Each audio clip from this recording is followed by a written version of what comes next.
हाँ जी स्टूडेंट्स, ये आपकी नेक्स्ट एग्जाम्पल है according to the quarter cases. ठीक है जी।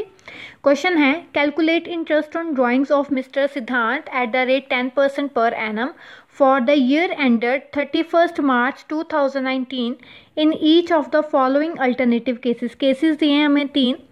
If he withdraw 60,000 in the beginning of each quarter, किसमें बिगनिंग ऑफ, अगर बिगनिंग में निकाल रहा है तो हम कौन से मंथ, कितने मंथ्स लगाएंगे 7.5। If he withdraw 60,000 at the end of each quarter, अगर एंड में निकाले तो 4.5।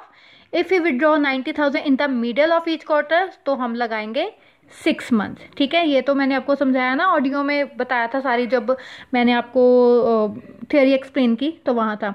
अब देखिए इस केस में हमने सीधे सीधे मंथ्स लगा दिए, हमने यहाँ पर कैलकुलेट नहीं किया कि पहले विड्रॉ के बाद जितने मंथ्स बचे फिर उनको प्लस करना, फिर बाद में जितने रह गए एंड में उनको प्लस करके फिर देखो कितने मंथ्स रह गए। नहीं, इसमें ऐसा कुछ नहीं करना। क्यों? क्योंकि उन्होंने हमें सीधा क्वार्टर के बिगिनिंग में कितना विड्रॉ कराया है, क्वार्टर के एंड में हमें ईच मंथ का कैलकुलेट करने के लिए नहीं कहा उन्होंने यहाँ पर, इसलिए हम सीधे सीधे उनके जो भी मंथ्स थे वही लगा दिए यहाँ पे। ठीक है जी।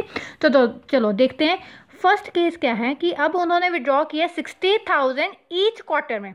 अगर एक क्वार्टर की 60,000 अमाउंट है, एक ईयर में 4 क्वार्टर होते हैं, एक क्वार्टर की 60,000 है तो 4 क्वार्टर्स की कितनी अमाउंट बनेगी 60,000 इंटू 4 2,40,000। ठीक है, तो मतलब इंटरेस्ट ऑन ड्राइंग अब कैसे कैलकुलेट करोगे आप? Interest on drawing total drawings 2,40,000 multiply by rate कितना है 10%, और इस केस में मंथ्स कितने लगेंगे 7.5, so 7.5 divide by 12, so interest on drawing आ गया आपका 15,000। क्लियर। दूसरे केस में अब उन्होंने कहा है कि विड्रॉ किया है at the end of each quarter. अब फिर से 60,000 एक क्वार्टर का है तो ऑब्वियसली फिर 4 क्वार्टर का कितना होगा 2,40,000 होगा। सो अब एंड में किया है तो हमारे मंथ्स कितने लगेंगे 4.5। सो यहाँ पर 2,40,000 इंटू 10/100 इंटू 4.5/12, तो हमारी इंटरेस्ट ऑन ड्राइंग्स कितनी आ गई 90,000। क्लियर। नेक्स्ट हमारा थर्ड केस है अब, जिसमें उन्होंने कहा है कि मिडल में, अब मिडल में विड्रॉ करवाया है तो दैट मीन्स हमारे कितने मंथ्स लगेंगे 6। अब 90,000 ईच का है तो दैट मीन्स 4 क्वार्टर का कितना हो गया 90,000 into 4 3,60,000 rupees. So interest on drawings कितना बन गया 3,60,000 इंटू 10/100, ये हो गया उसका इंटरेस्ट रेट, मल्टीप्लाई बाय 6/12 जो मंथ्स लगाए हमने। तो इस केस में हमारी जो इंटरेस्ट ऑन ड्राइंग है वो कितना आ गया ₹18,000। क्लियर। ये क्वेश्चन था क्वार्टर वाला कि क्वार्टर के केस में आपने कैसे करना है। इसमें आपको हर मंथ का नहीं दिया हुआ, इसलिए हमने यहाँ पर कैलकुलेशन नहीं की।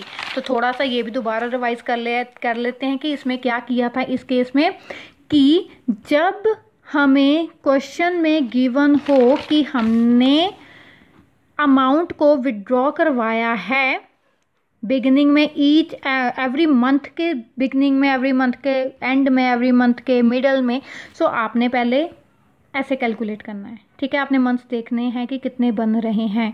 प्रोडक्ट मेथड, ये अगर आप मल्टीप्लाई करते हो तो ये प्रोडक्ट मेथड बन जाता है, और अगर आप ऐसे सिंपली इसे करके डिवाइड करके करते हो तो आपका सिंपल मेथड रह जाता है। ठीक है, 2 मेथड हमने किए थे ना।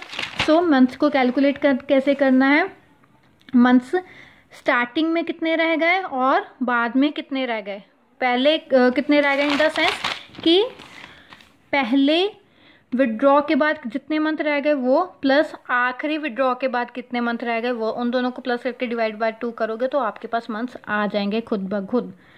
ठीक है जी। तो ये था आपका इंटरेस्ट ऑन ड्राइंग्स टॉपिक। मुझे पता है थोड़ा सा लेंथी हो गया है ये टॉपिक, पर अगर मैं कुछ भी छुड़वा देती यहाँ पर तो आपको समझ नहीं आती बाद में कि ये चीज़ कैसे करनी है। सो मैंने अभी सारे के सारे जो भी इनके टॉपिक्स थे वो सारे इकट्ठे ही आपको डिक्टेट कर दिए हैं, आपको समझा दिए हैं। सो अब जो भी इनके रिलेटेड जो भी क्वेश्चन बनते हैं तो वो आप खुद सॉल्व करना। अब तो ध्यान रखना कि आपने मंथ्स की कैलकुलेशंस कैसे करनी है, प्लीज़ ध्यान से करना और दिमाग खोल के करना, क्योंकि ये थोड़ा सा टिपिकल हो जाता है, पता नहीं चलता कई बार कि कितने मंथ्स लेने हैं। सो ध्यान देना कि क्वेश्चन की डिमांड क्या है, क्वेश्चन को देखकर ही लगाना है कि मंथ्स ऐसे ही लिखने हैं या फिर मल्टीप्लाई करके हमने देखना है कि वो फॉर्मूला लगाना है एवरेज प्रॉफिट वाला कि मंथ्स कैलकुलेट करने के लिए left after the withdrawal, left before the withdrawal. ठीक है जी। सो ध्यान देके क्वेश्चन को सॉल्व करना। Okay, thank you.